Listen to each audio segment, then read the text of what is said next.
A very good afternoon to all my dear students. I welcome you all to digital classes of our college website. Children, this is Ma'am Paul here, and this lecture of mine is for the students of class 12. We are doing a lesson from short story and astrologer's day, and today we will proceed in the lesson. So up till now, in the lesson the author has told us that the astrologer, his routine was that he used to come with all his mystic writings and palmar writings and his cowrie shells, and the way he was dressed, that could give him an appearance of a very, very wise and intellectual person. Second was that the place which he had sorted out for himself, the place which he had chose for himself, that was in the center of the market, and there was a lot of people who were sitting there. There were so many people, and there was a huge din created by various vendors, and there were people who were attracted by these vendors, and they also came to the astrologer, forming his clients. And then he's saying that the place was lit up by shop lights. He did not use anything for himself. The place was lit up by shop lights, and he's saying it was a bewildering crisscross of light rays and moving shadows.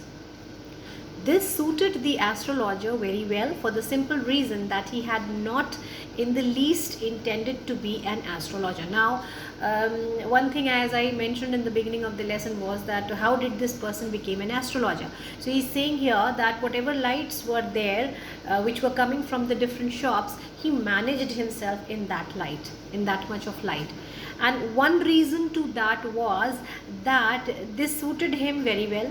Definitely, the place where he was sitting under a tamarind tree, there were vendors close by, a peanut seller, a cloth seller who was making auctions of his clothes, and there was light which was given to him from different shops. He was getting lights from different shops.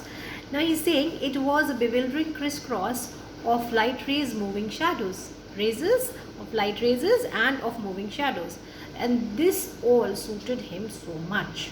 Why? Because one simple reason to this was that in the beginning of his life, he had never ever intended to be an astrologer. Let us see why.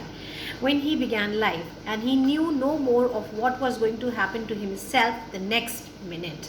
Just as others, just as us, we don't know what is happening in life next. Similarly, he had no idea what was going to happen next minute, and so he was a complete stranger to himself too, and to his future too. Yet he said things which pleased and astonished everyone. That was more a matter of study, practice, and shrewd guesswork. Because he has been in this profession for long, due to practice, due to some shrewd guesswork, and because of some experience that he had gained over the years, he could impress his clients, and he could say things that impressed people so much that they left him thinking that he was definitely some very gifted and intellectual wise man. All the same time, it was as much an honest man's labor as any other. Now the author is saying definitely he was doing shrewd work, some guesswork, some practice work, but he was doing his work laboriously, and he was doing that labor honestly. He was honest in that work, and he deserved the wages he carried home at the end of the day, because that he had earned very honestly with some hard work. All right. He had left his village without any previous thought or plan. Talking of his past, why he left his village, why he came here and he was residing here in the city. He had left his village without any previous thought or plan. If he had continued there, he would have carried on the work of his forefathers. And what was that work?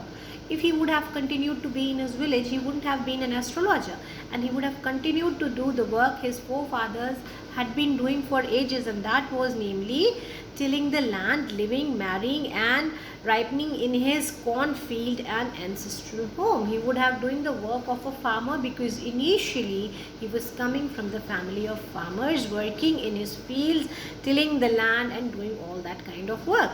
So, but that was not to be, that was not intended for him to be. He had to leave home without telling anyone. and he could not rest till he left it behind a couple of 100 miles.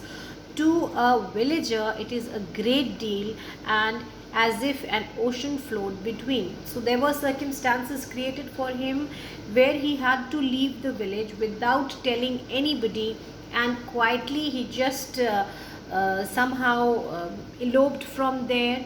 He was absconding, and he came to a place which was couple of 100 miles away from his village. Now to a villager, this is a great distance for him to carry and to come, and in order to hide himself due to certain reasons, in order to flee from his original village, he traveled this distance, and this was quite enough for him being a villager. So he had traveled himself enough of distance in order to keep himself safe and be here in this city. And then when he had nothing to do, what to do, he did not do. He actually gradually became an astrologer.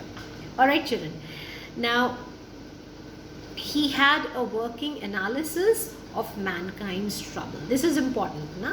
Because out of practice he had gained this much of vision, that he had understood to himself. He had an working analysis of mankind's trouble. What are the troubles that bothers people, and what are the reasons why people run to the astrologers and find the fortune tellers who would tell them what is going to happen? There are certain reasons like money, marriage, tangles of human ties. So this is the explanation of this particular paragraph, children, and I hope this is helpful to you all. Do keep studying at home, and we will soon meet in my next video. Up till then, goodbye children.